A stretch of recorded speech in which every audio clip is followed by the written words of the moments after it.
I'm Dr. Jennifer Gunter and I'm a Senior Research Associate at the Australian Prostate Cancer Research Centre, and I'm also the Group Leader of the Cancer Metabolism Group here. The Prostate Cancer Research Centre is situated in the Translational Research Institute, which is a beautiful research institute on the southern side of the river in Brisbane, and I'm also part of the Queensland University of Technology, which is one of the partner members of this institute.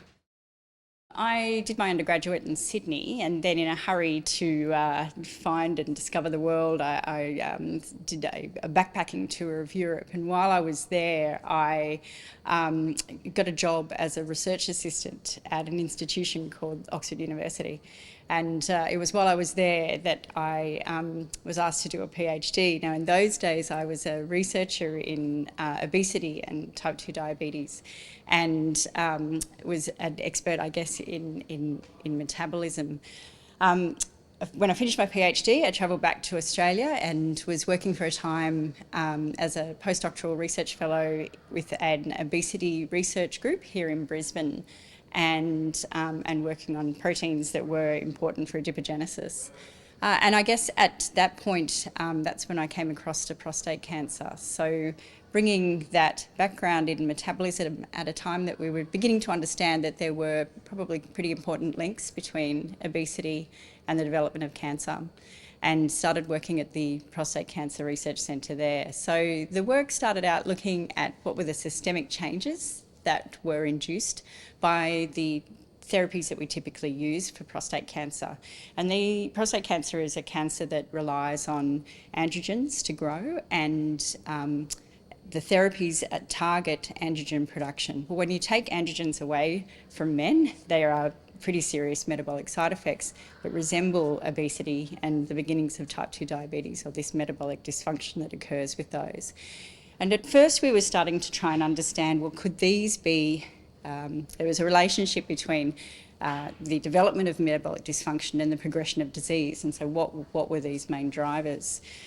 But prostate cancer is a disease that globally affects, 1.2 million new diagnoses across the globe every year, and unfortunately 375,000 men die of this disease.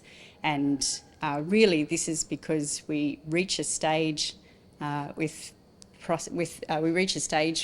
the treatment of this disease where targeting that androgen driver is no longer effective, and we just have run out of therapies for these men.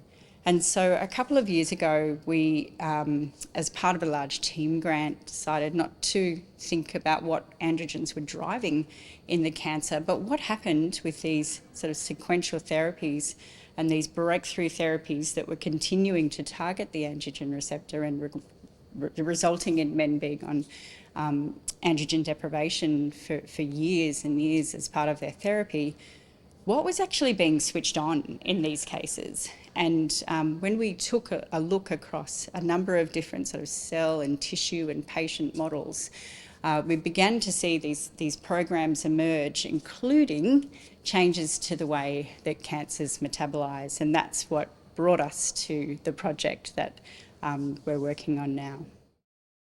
I'm passionate about medical research because there is incredible power and amazement and excitement around being in a space that is undiscovered. Turning up to work each day and not knowing how that day will turn out is an incredibly exciting space to be in.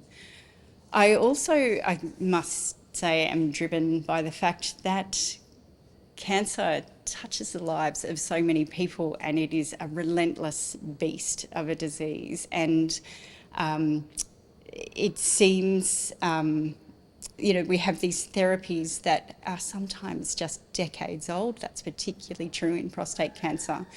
But we have such better knowledge and depth of knowledge around what drives these cancers now that it is beyond belief that we can't personalise prostate cancer for each of the patients based on what's occurring in their particular tumours.